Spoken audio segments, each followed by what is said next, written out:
மகாபாரதத்திலே ஒரு கிளைக்கதையாக வருகிற கதை நளாயினி கதை. பஞ்ச கன்னியர்கள் என்று சொல்லுகிற பொழுது அகலிகை, சீதை, தாரை, மண்டோதரி, பாஞ்சாலி ஆகியவர்கள் ஐவரையும் பஞ்ச கன்னியர்கள் என்று கூறுவார்கள். இதிலே முதலிலே இருக்கிற 4 பேர்கள் ராமாயணத்திலே வரக்கூடிய பாத்திரங்கள். 5ஆவதாக வரக்கூடிய பாத்திரம் பாஞ்சாலி, அதுதான் மகாபாரதத்திலே வரக்கூடிய பாத்திரம். இந்த பாஞ்சாலியினுடைய முற்பிறப்புத்தான் நளாயினி என்பது. இந்த நளாயினி எப்படி யாருக்கு மகளாக பிறந்தாள், யாரை மணந்தாள் அப்படின்னா, இந்த கதையை சொல்வது யார்? வில்லை வளைத்தவன் அர்ஜுனன். ஆனால் ஐவரும் சேர்ந்து அந்த பாஞ்சாலியை மணந்து கொள்ள வேண்டும் என்று தருமர் கேட்கிறார். அவ்வாறு தருமர் கேட்ட பொழுது திகைத்து போன பாஞ்சாலன், ஒரு பெண் பல ஆடவர்களை மணந்து கொள்வது முறையல்லவே, இது உலகத்திலே நடக்காத ஒரு நடைமுறையாயிற்றே என்று கலங்கி மறுக்கிறான். அந்த நேரத்திலே வேதவியாசர் வருகிறார். 4 வேதங்களை வகுத்து தொகுத்ததோடு 5வது வேதமாக விளங்கக்கூடிய மகாபாரத காவியத்தை நடப்பதற்கு முன்பே பாடிய ஞான முனிவன் இந்த வேதவியாசன். எனவே அந்த வேதவியாசன் உள்ளே வருகிற பொழுது வணங்கி வரவேற்றான் பாஞ்சாலன். சுவாமி, வில்லை வளைத்தவன் அர்ஜுனன், அவனைத்தானே என்னுடைய மகளாகிய பாஞ்சாலி மணந்து கொள்ள வேண்டும். ஆனால் ஐவரும் மணக்க வேண்டும் என்று ஆசைப்படுகிறார்களே சுவாமி, அதுவும் தருமனுடைய வாயிலே இருந்து இப்படி ஒரு வார்த்தை வருகிறதே. கண்ணே பாஞ்சாலா, நீ வருந்தாதே. தருமர் வாயிலே வருகிறதுன்னா அதுதான் தர்மம். தருமன் வாயிலே தர்மம் அல்லாத வார்த்தை எப்பொழுதுமே வராது. நீ தருமரு கேட்டபடியே ஐவருக்கும் உன்னுடைய மகளாகிய பாஞ்சாலி நீ மணமுடித்துக் கொடுக்கலாம் என்று கூறினார் வேதவியாசர். சுவாமி, நீங்களுமாய் இப்படி சொல்வது? பாஞ்சாலா, உன்னுடைய மகளாகிய பாஞ்சாலி போன பிறவியிலே யார் என்ற உண்மை உனக்கு தெரியாது. சுவாமி, எனக்கு தெரியாது. உண்மையை சொல்லுங்கள். என் மகள் போன பிறப்பிலே எப்படி இருந்தாள்? அப்பா பாஞ்சாலா, உன்னுடைய மகளாகிய பாஞ்சாலி போன பிறவியிலே நளாயினியாக பிறந்தாள். சுவாமி, இந்த கதை சுவாரஸ்யமாக இருக்குமே, அப்படின்னா அந்த கதையை கொஞ்சம் விளக்கமாக சொல்லுங்கள் என்று கேட்டான் பாஞ்சாலன். அப்பொழுது அந்த பாஞ்சாலனுக்கு ஒரு மன தெளிவை உண்டாக்குவதற்காக வேதவியாசர் நளாயினி சரித்திரத்தை சொல்லுகிறார். நெடுநாட்டை ஆளக்கூடியவன் நளமகாராஜா, அவனுடைய மனைவி தமயந்தி. அந்த இருவருக்கும் மகளாக தோன்றியவள் நளாயினி. நளனுடைய மகள் நளாயினி. எனவே இந்த பொருத்தமான பெயரோடு நளாயினி நாளொரு வேலி பொழுதொரு வண்ணமாக வளர்ந்து வருகிறாள். அந்த அழகை பார்த்து எல்லோருமே வியப்படைந்தார்கள். இவளுக்கு இந்த உலகத்திலே மாப்பிள்ளை பார்ப்பது அரிது என்ற முடிவுக்கு வந்து விட்டார்கள். ஒரு நாள் நாரதர் மேலே இருந்து கீழே வருகிறார். அவருக்கு எங்கேயாவது எந்த இடத்திலாவது ஒரு கலகமாவது செய்யாவிட்டால் அவர் தலை வெடித்து போகும் என்பது அவருக்குரிய சாபம். எனவே என்று கலகத்தை எங்கே தொடங்குவது? ஆனால் நாரதருடைய கலகம் நன்மையில் தான் முடியும். எனவே இந்த நளாயினிக்கு நல்லதொரு திருமணத்தை நாமே செய்து வைக்கலாம் என்று தேவேந்திரனை சந்திக்கிறார். அப்பா, அழகிலே மகாலட்சுமி, அறிவிலே சரஸ்வதி, அழகிலே மகாலட்சுமி, அறிவிலே சரஸ்வதி, பொலிவிலே வீரத்திலே அவள் ஆதி பராசக்திக்கு ஒப்பானவள். ஆக முப்பெரும் தேவிகளும் ஒன்றாக சங்கமித்த அந்த வடிவத்தையுடைய பேரழகி நளாயினி, நளனுடைய மகள். அவளுக்கு ஏற்ற கணவனை நீ தேட வேண்டும். அவள் கற்பின் பெருமையை உலகமெல்லாம் அறிய செய்ய வேண்டும். அந்த பொறுப்பை நான் ஒப்படைக்கிறேன் என்று வானவர் தலைவராகிய அந்த தேவேந்திரனிடத்திலே நாரதர் கூறினார். உடனே அவன் என்ன பண்ணா தேடுகிறான். தேவேந்திரன் பல இடங்களிலே தேடி ஒரு ஆளை கண்டுபிடித்தார். அவர்தான் மௌத்கல்ய முனிவர். அந்த மௌத்கல்ய முனிவரை பார்த்து, சுவாமி, பூலோகத்திலே நளனுடைய மகள், அவள் பெயர் நளாயினி, அவள் அழகிலே அரைமகள், வீரத்திலே மலைமகள், கல்வியிலே கலைமகள். இப்படி ஒரு அற்புதமான பெண்ணுக்கு நல்லதொரு மணமகனை தேடுகிற பொறுப்பை உங்களிடத்திலே ஒப்படைக்கிறேன். அவள் கற்பின் பெருமையை உலகமெல்லாம் அறிய செய்ய வேண்டும். அதற்காகத்தான் இந்த முயற்சியிலே நான் ஈடுபட்டிருக்கிறேன். தேவேந்திரனும் ஒப்புக்கொண்டான். உடனே தேவேந்திரன் தேடுகிறார். மௌத்கல்யர் என்ற முனிவரை பார்த்து தன் விருப்பத்தை சொன்னார். உடனே மௌத்கல்யர் சொன்னார், அப்பா, மண்ணாசை, பொன்னாசை, பெண்ணாசை, இந்த ஆசைகளை எல்லாம் துறந்து விட்டு காட்டிலே தவம் செய்யக்கூடியவன் நான். எனக்கா திருமணம்? சுவாமி, இந்த திருமணம் உங்களுக்காக அல்ல. அந்த நளாயினுடைய பெருமையை உலகமெல்லாம் அறிய செய்ய வேண்டும் என்பதற்காக நீங்கள் எடுத்துக் கொள்ளுகிற ஒரு பங்குதான். சரி என்று மௌத்கல்யர் நளமகாராஜா சபைக்கு சென்றார். அவ்வாறு சென்றவுடனே மகாராஜா வணங்கி வரவேற்று உபசரித்தார். சுவாமி, என்னை நாடி வந்த காரணம் என்ன? உங்களுக்கு என்ன வேண்டும்? அப்பா, பொன் வேண்டேன், ஆள புவி வேண்டேன், நின் பெண் வேண்டி வந்திருக்கிறேன். சுவாமி, என்னுடைய பெண்ணா? அவ்வளவு அழகா இருப்பா அந்த அம்மா. தாடி மீசையுமா, தண்டுக மண்டலத்தோடு, பார்ப்பதற்கு அருவருப்பான தோற்றமுடைய இவருக்கான உடைய மகளை மணமுடித்துக் கொடுப்பது என்று முதலிலே தயங்கினான். இருந்தாலும் அதை எப்படி வெளியே சொல்வது? கொஞ்சம் இருங்க, என் மகளை கேட்டு சொல்கிறேன் அப்படின்னா நளமகாராஜா. நீ என்ன கேட்பது? நானே புறப்பட்டு செல்லுகிறேன் என்று கன்னிகா மாடத்திலே இருக்கிற நளாயினியை பார்க்க செல்லுகிறார் மௌத்கல்யர். ஆனால் இவர் புறப்பட்டு செல்லுகிற பொழுது முனிவராக செல்லவில்லை, ஒரு நாட்டை ஆளக்கூடிய இளவரசனாக புறப்பட்டு சென்றார். அந்த கோலத்திலே நளாயினியே மயங்கி விட்டாள். சுவாமி, நீங்கள் யார்? நான் ஒரு இளவரசன். உன்னை மணந்து கொள்ள வேண்டி உன் தகப்பனாரிடத்திலே பெண் கேட்டேன். ஆனா அவரோ உன்னுடைய சம்மதம் இல்லாமல் எனக்கு உன்னை மணமுடித்துக் கொடுக்க மறுத்து விட்டார். என்னை பார், என் அழகை பார், என்னை மணந்து கொள்ள உனக்கு சம்மதமா? சுவாமி, மன்மதனை விட அழகாக இருக்கிறீர்களே சுவாமி, உங்களை மணந்து கொள்ள யாராவது மறுப்பார்களா? எனவே உங்களை மணந்து கொள்ள சம்மதம். சரி, அடையாளமாக ஏதாவது ஒரு பொருளை கொடு.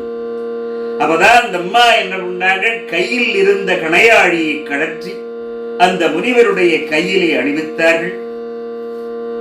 அவர் வருகிற பொழுது அந்த கோலத்தை மாற்றிவிட்டு பழையபடியே முனிவராக வருகிறார். நளமகாராஜா, உன் மகளை நான் சந்தித்தேன். என்னை மணமுடிக்க அவள் ஒப்புக்கொண்டாள். உண்மையாகவா? பாருங்கள், அவள் அணிவித்த மோதிரம் என் கையில் இருக்கிறது என்று அடையாள மோதிரத்தை காட்டினார் முனிவர். யாருக்கு? என் மகள் நளாயினியை வரை சொல்லுங்கள். உடனே நளாயினி வருகிறாள். எம்மா, இவரையானி மணந்து கொள்ளப் போகிறாய்? இல்லையப்பா, நான் பார்த்தது இவரை அல்ல. அவர் மன்மதனை விட அழகாக இருந்தார். பொய் சொல்லாதே நளாயினி. என்னை மணந்து கொள்ள சம்மதமாய் என்று நான் கேட்டேன். நீயும் ஒப்புக்கொண்டாய். பார், அடையாளமாக என் கையிலே நீ அணிவித்த மோதிரம் இருக்கிறது. அப்பா, எப்ப என்னுடைய மோதிரம் அவர் கையில் இருக்கிறதோ அவரையே நான் மணந்து கொள்ளுகிறேன். இறைவனுடைய சித்தம் இது. அவ்வாறே நளாயினிக்கும் மௌத்கல்யருக்கும் திருமணம் நடந்து முடிந்தது. அவ்வாறு நடந்து முடிந்தவுடனே இந்த அம்மையார் கணவனுக்கேற்ற மனைவியாக நல்ல இல்லறத்தை நடத்தி வருகிறார்கள். கணவனுக்கு பின்னாலே தூங்கி கணவனுக்கு முன்னாலே எழுந்திருப்பார்கள். கணவன் உண்ட எச்சில் உணவை இந்த அம்மையார் உண்பார்கள். காலையிலே எழுந்தவுடனே கணவனுடைய பாதங்களை தொட்டு வணங்கி அதன் பிறகுதான் மற்ற வேலைகளை செய்வார்கள். ஒரு நாள் காலையிலே எழுந்து கணவனுடைய பாதங்களை தொட்டு வணங்கலாம் என்று பக்கத்திலே பார்த்தால் கணவனை காணவில்லை. காடெல்லாம் அலைந்து திரிகிறாள். அப்பதான் இந்த மௌத்கல்யர் ஒரு இளவரசனாக தன் வடிவத்தை மாற்றிக்கொண்டு எதிரிலே வருகிறார். யாரம்மா நீ? யாரை தேடிக்கொண்டு இந்த காட்டிலே அலைகிறாய் என்று கேட்கிறார். சுவாமி, நான் மௌத்கல்ய முனிவருடைய மனைவி. என் கணவரை காலையிலே அவருடைய பாதங்களை தொட்டு வணங்கலாம் என்று தேடினேன். கணவரை காணவில்லை. இந்த காடெல்லாம் அவரை தேடி அலைகிறேன். அட, இந்த கிழவன் போனா போறாம்மா. எலும்பும் தோலுமா இருக்கிற அவனை கட்டிக்கொண்டு நீ என்ன சுகத்தை கண்டாய்? என்னை பார், நான் நாட்டுக்கு ராஜா, காட்டுக்கு ராணியாக விளங்கக்கூடிய உன்னை நான் மணந்து கொண்டு கண்கலங்காமல் காப்பாற்றுவேன் என்று அந்த நளாயினி கையை பிடிக்க வந்தார். இளவரசனாக வந்திருக்கிற அந்த மௌத்கல்யர். அதன் பிறகு கணவன் என்று தெரியாமல் அந்த அம்மையார் விலகி ஓடினார்கள்.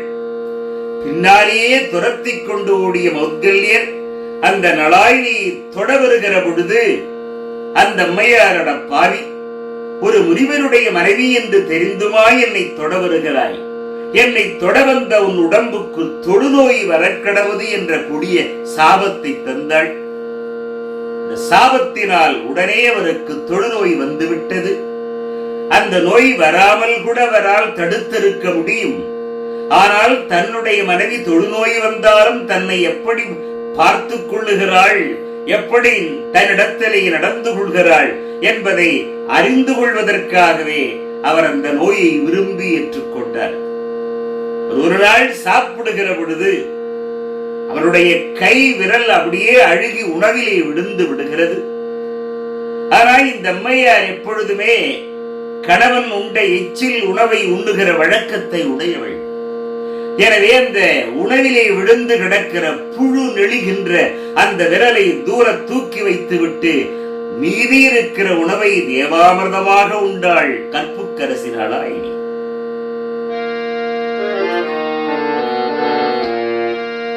கஞ்சி அருந்துகையில் கைவிரல்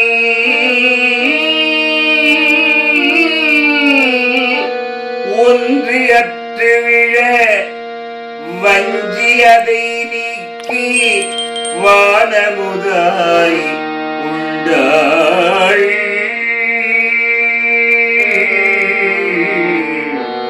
வானமுதாய் உண்டாள். இந்த நிலையிலே மனைவியை பார்த்து ஒரு பரிதாபம் ஏற்பட வேண்டுமே. ஆனால் அந்த மௌத்கல்யர் மேலும் சோதிக்கிறார். அடி பாவி, உன்னால தாண்டி இந்த கதிக்கு நான் ஆளானேன். திருமணம் செய்து கொண்டு சுகத்தை அனுபவிக்கலாம் என்றுதான் உன்னை மணந்து கொண்டேன். ஆனால் என் வாழ்க்கையிலே சோகத்தை கொடுத்து விட்டாயே என்று கண்ணீர் வடிக்கிறார், நடிக்கிறார். அது மட்டுமல்ல, என் உடம்பிலே உபூதி நறுமணம் வீசுமே, என் உடம்பெல்லாம் அழுகி போய் நாற்றமடிக்கிறதே நளாயினி. கோவில் குளங்களுக்கெல்லாம் சென்று ஆண்டவனை தரிசிக்கலாம் என்று செல்லலாம் என்று ஆசைப்படுகிறேன். ஆனால் நடக்கக்கூட முடியாமல் நான் தவித்துக் கொண்டிருக்கிறேனே. உன் வாயாலேயே என்னை கெடுத்து விட்டாயே நளாயினி என்று கதறுகிறார். சுவாமி, நீங்கள் கோவில் குளங்களை காண வேண்டுமா? கூடையிலே உங்களை சுமந்து கொண்டு நான் எல்லா கோவில் குளங்களையும் உங்களுக்கு காட்டுகிறேன் என்று கணவனை கூடையிலே சுமந்து கொண்டு உலகத்திலே இருக்கிற அத்துணை கோவில்களையும் காட்டினாள். அனைத்து குளங்களிலேயும் நீராட்டினாள். அதன் பிறகு அங்கிருந்து வருகிற பொழுது முதல்ல அந்த அம்மா பார்த்தது திருப்பதி, வடவேங்கடம். அதன் பிறகு அங்கிருந்து திருத்தணிக்கு சென்றார்கள். அதன் பிறகு அங்கிருந்து நேராக காஞ்சிபுரம் வருகிறார்கள். அங்கே குமரகோட்டம், ஏகாம்பரநாதர் ஆலயம், பாண்டவ பெருமாள் ஆலயம், காமாட்சி அம்மனுடைய ஆலயம், வரதராஜ பெருமாளுடைய ஆலயம், இப்படி பல பல ஆயுதங்களை எல்லாம் கண்டு வணங்கி அப்படி காஞ்சிபுரத்திலே இந்த தாசிகள் எல்லாம் வாழக்கூடிய ஒரு வீதி. அந்த வீதி வழியாக கணவனை கூடையிலே சுமந்து கொண்டு நடந்து வருகிறாள் கற்புக்கரசி நளாயினி. அப்பொழுது கூடையிலே அமர்ந்து கொண்டிருக்கிற அந்த மௌத்கல்யர் எட்டி பார்க்கிறார். இவர் பார்வையிலே பட்டது யாருன்னா ஒரு தாசி, அவள் பதுமை என்று பெயர். அந்த பதுமை என்ற தாசியை பார்த்த உடனே கண்டேன் நளாயினி, அதோ அந்த பெண் எவ்வளவு அழகாக இருக்கிறாள் பார்த்தாயா? இந்த மாதிரி இப்ப யாராவது சொன்ன என்ன நடக்கும்? அது மட்டுமல்ல, அந்த தாசியோடு ஒரு நாளாவது நான் தங்க வேண்டும், உன்னால் ஏற்பாடு செய்து தர முடியுமான்னு கேட்டார். இந்த மாதிரி இப்ப யாராவது கேட்டாங்கன்னா அந்த கூடை அப்படியே ஒரு பாழுங்கணத்துல போட்டு மேல ஒரு பாறாங்கல்ல தூக்கி போட்டிருப்பாங்க. ஆனாலும் நம்முடைய கற்புக்கரசி நளாயினி, சுவாமி, அவளோடு ஒரு நாளாவது நீங்கள் தங்க வேண்டும், அவ்வளவுதானே, எனக்கு ஒரு வாரம் அவகாசம் கொடுங்கள் என்று சொல்லி காலையிலே எழுந்து அந்த தாசியினுடைய வீட்டிற்கு முன்பாக சென்று அழகாக பெருக்கி தூய்மை செய்து சாணம் தெளித்து கோலமெல்லாம் போடுவார்கள்.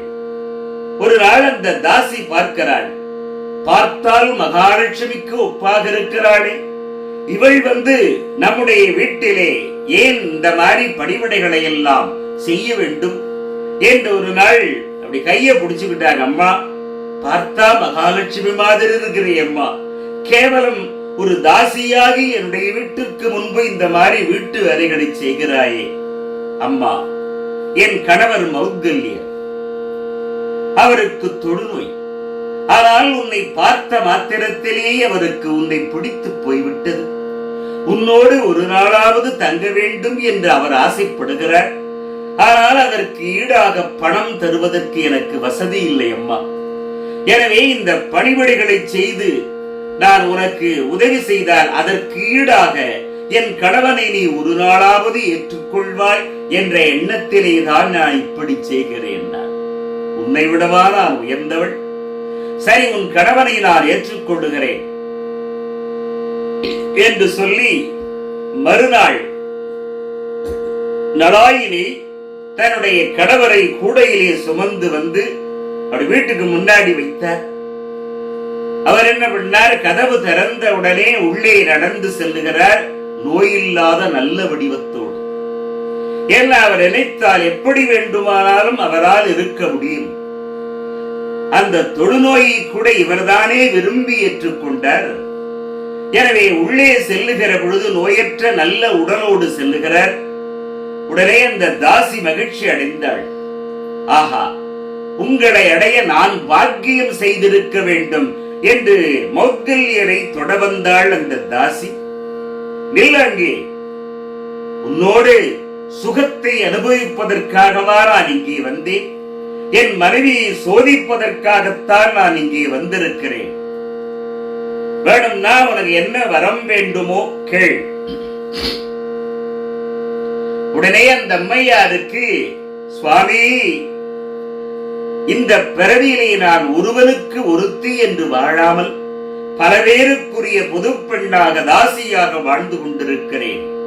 எனவே நான் அடுத்த பிறவியிலாவது நான் ஒருவனுக்கு ஒருத்தியாக வாழ வேண்டும், அந்த வரத்தை எனக்கு தர வேண்டும் என்றால் அந்த பதுமை என்கிற தாசி. உடனே மௌத்கல்யர் சொன்னார், அம்மா, நானே மறுபிறப்பிலே அர்ஜுனனாக பிறப்பேன். நீ கண்ணனுடைய தங்கையாக சுபத்திரையாக பிறந்து என்னை கணவனாக நீ அடைவாய் என்று சொல்லி வரத்தை தந்தார். அங்கிருந்து பழையபடியே வெளியே வருகிற பொழுது நோயுற்ற உடலோடு கூடையிலே அமர்ந்தார். தன் கணவனை கூடையிலே அமர்ந்து சாலுவ நாட்டின் வழியாக நடந்து வருகிற பொழுது அங்கே மாண்டவிய முனிவர் என்பவர், அவர் செய்யாத ஒரு பிழைக்காக அரசனால் தண்டிக்கப்பட்டு கழுவிலே தொங்க விட்டிருக்கிறாங்க. அவர் செய்யாத ஒரு பிழைக்காக அரசனால் தண்டனை பெற்றவர். அவர் கழுவிலே தொங்க விடப்பட்டிருக்கிற அவரை இந்த அம்மா கவனிக்கல.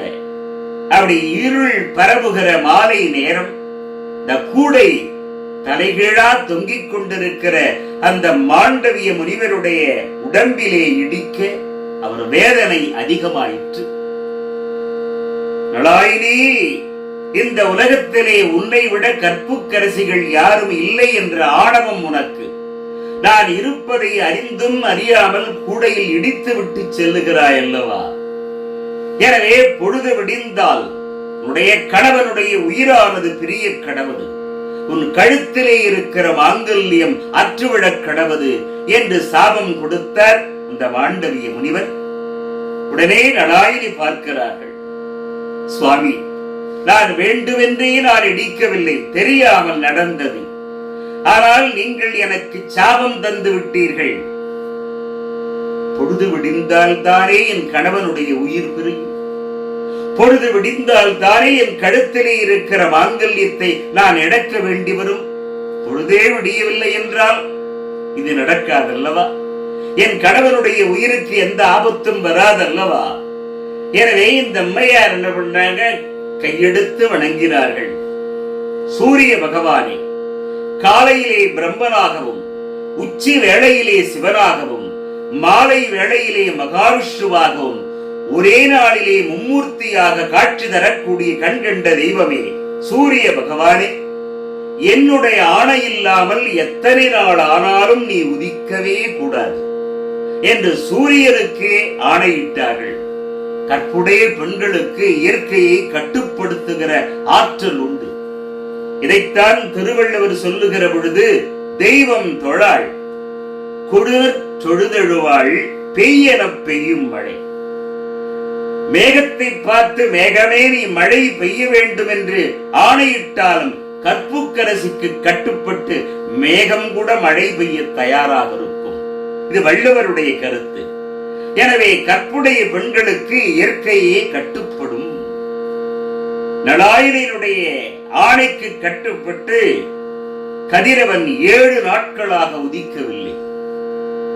ஜனங்கள்லாம் எழுந்து பார்க்கிறாங்க, கிழக்கு வெளுக்கல, சாப்பிடுறாங்க, படுத்துக்கிறாங்க. மறுபடியும் எழுந்து பார்க்கிறார்கள், கிழக்கு வெளுக்கவில்லை. எனவே சாப்பிடுகிறார்கள், தூங்குகிறார்கள். இதே வேலைதான், சாப்பிடுறது தூங்குறது.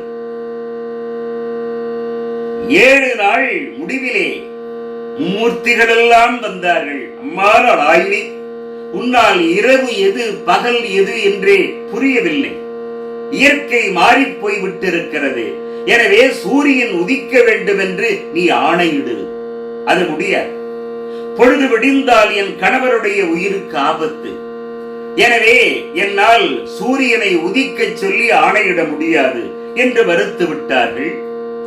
அதன் பிறகு இந்த சாபம் கொடுத்தாரே மாண்டவிய முனிவர், அவர்கிட்ட போய் கேட்கிறாங்க, அம்மா, இந்த நளாயினி இருக்கிறாங்களே, சூரியனையே உதிக்காமல் செய்து விட்டார்கள். எனவே தயவு செய்து சூரியன் உதித்தாலும் அவள் கணவனுடைய உயிருக்கு எந்த விதமான ஆபத்தும் வரக்கூடாது என்று நீங்கள் சொன்னால்தான் சூரியனை அந்த அம்மையார் உதிக்க செய்வார்கள். சரி, நீங்க கேட்கிறீங்களே, அதற்காக நான் சொல்லுகிறேன்.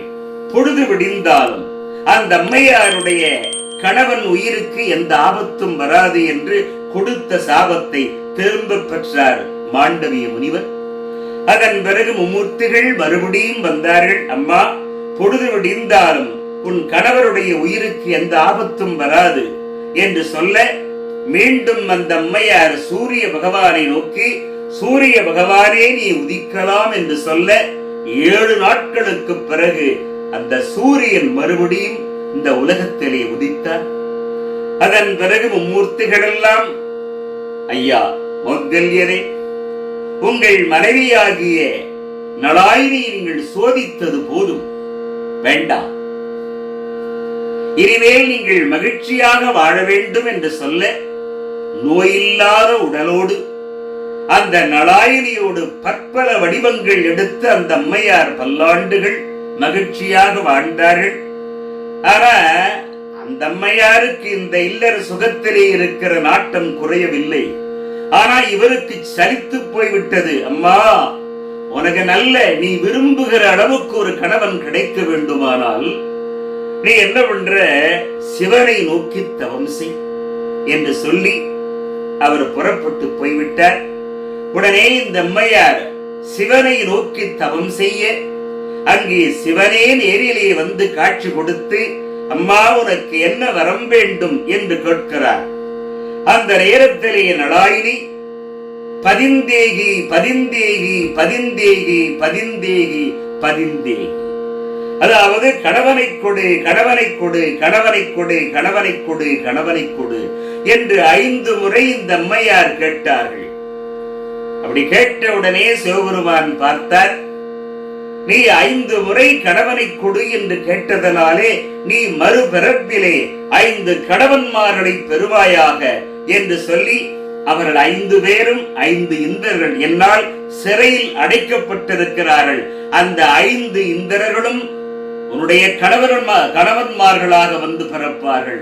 அப்பதான் அந்த 5 பேரும் வந்தாங்க. சுவாமி, ஒருத்தன் சொன்னான், நான் இந்திரனாக இல்லாமல் என்னுடைய அம்சமாக இல்லாமல் நான் யமனுடைய அம்சமாக தருமனாக பூலோகத்திலே பிறக்க வேண்டும் என்றார். இன்னொரு இந்திரன், நான் பூலோகத்திலே வாயுவனுடைய அம்சமாக வீமனாக நான் பிறக்க வேண்டும் என்று கேட்டுக்கொண்டார். இன்னொரு இந்திரன், நான் என்னுடைய அம்சமாகவே அரிஜனாக போய் பூலோகத்திலே பிறக்க வேண்டும் என்றார். மற்ற இருவரும், நாங்கள் அஸ்வநிதியவர்கள் அம்சமாக நகுலன் சகாதேவன் என்ற இரட்டையர்களாக நாங்கள் பூலோகத்திலே பிறக்க வேண்டும் என்று சொல்ல, இந்த கதையை யார் சொல்றது? வேதவியாசர். யாருக்கு சொல்லுகிறார்? பாஞ்சால மகாராஜாவுக்கு. அப்பா, புரிகிறதா? சிவனுடைய அந்த வரமோ அது சாபமோ, அதன்படிதான் உன்னுடைய மகளாகிய பாஞ்சாலி 5 மணந்து கொள்ள வேண்டிய கட்டாயம் ஏற்பட்டிருக்கிறது, மறுக்காதே என்று சொல்ல, அதன் பிறகு பாஞ்சாலன் மனதிலே இன்னும் கொஞ்சம் ஐயம் முழுமையாக தீரவில்லை. அப்பா பாஞ்சாலா, உனக்கு ஞான விழியை தருகிறேன், அந்த ஞான விழியை கொண்டு அந்த 5 பார் என்று சொன்னவுடனே பாண்டவர்கள் 5 பார்க்கிறான் பாஞ்சாலன்.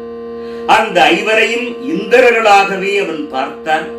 அதன் பிறகுதான் எந்த விதமான வருத்தமும் இல்லாமல் வேதவியாசர் சொன்னபடியே அந்த பாண்டவர்கள் 5 தன்னுடைய மகளாக விளங்கக்கூடிய பாஞ்சாலி மணமுடித்து கொடுத்தார்.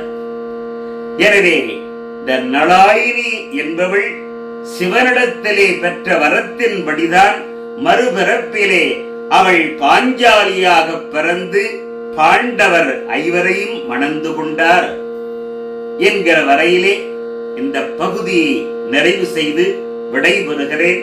நன்றி, வணக்கம். கையில் அழி எடுத்தருள் கண்ணனை மையுலமழை வண்ணனை பாண்டவர் உய்ய வந்து உதயம் செய்த பாலுவை வையம் உண்ட செவ்வாயனை வாழ்த்துவாம் வாழ்த்துவாம்.